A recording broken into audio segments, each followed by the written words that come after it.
देखिए, सबसे पहले तो हबीब की बात करना चाहता हूं मैं आपसे। He is the best lightweight to ever live on this planet. इस पूरे प्लेनेट के ऊपर हबीब से बेटर आज के टाइम पर लाइट वेट नहीं है, और इससे पहले भी नहीं हुआ। ये बात मैं बिल्कुल मानता हूं। लेकिन क्या आप इस बात के ऊपर एग्री नहीं करते जो कोबी कोविंगटन कहते हैं अपने इंटरव्यू में?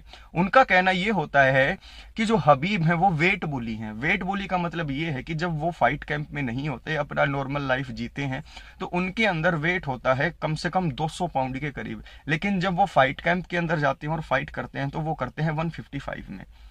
तो हबीब के पास एडवांटेज रहती है कि वो अपने से कम वेट के फाइटर के साथ फाइट करे, क्योंकि देखिए, जैसे ही वेट बना लिया जाता है और जिस दिन फाइट होती है उसके बीच में हबीब बहुत ज्यादा वेट गेन कर लेते हैं, जो उन्होंने वाटर लॉस से जो है लूज किया था।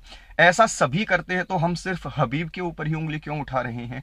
फैंस के माइंड में ये क्वेश्चन भी आता है। तो देखिए, जब भी हम बात करते हैं ग्रेटेस्ट ऑफ ऑल टाइम की, तो ग्रेटेस्ट ऑफ ऑल टाइम में आप किन किन की बात करते हो? सबसे पहले हम बात करते हैं जॉन जोन्स की। जॉन जोन्स ने क्या किया? पहले लाइट हैवी वेट में रहे, फिर उसके बाद हैवी वेट में चले गए। फिर हम बात करते हैं जीएसपी की। जीएसपी ने क्या किया? अपने करियर के अंदर पहले वेल्टर वेट में रहे और फिर मिडल वेट में चले गए। एंडरसन सिल्वा की बात करते हैं। एंडरसन सिल्वा ने क्या किया? मिडल वेट में और लाइट हैवी वेट दोनों में फाइट की। उसके अलावा अलेक्जेंडर वोल्कोनोव्स्की, आज के टाइम पर पाउंड फॉर पाउंड में हम उनको काउंट करते हैं, उन्होंने क्या किया? फेदर वेट में फाइट की और उसके बाद लाइट वेट में भी वो गए। ऐसे ही आप जितने भी ग्रेटेस्ट फाइटर्स को उठाकर देखोगे, उन सब ने अपने आप को प्रूव किया। उसके साथ साथ उनके अंदर एक क्वालिटी और थी कि उन्होंने मूव अप करके या वेट कट करके एक कैटेगरी नीचे या एक कैटेगरी ऊपर मूव किया।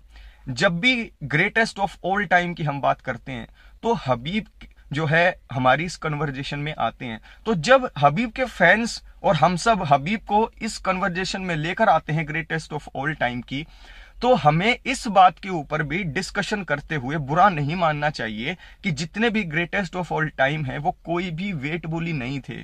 उन्होंने जो है ऊपर जाकर कैटेगरी में फाइट जरूर की है, या वेट कट करके नीचे की कैटेगरी में फाइट जरूर की है।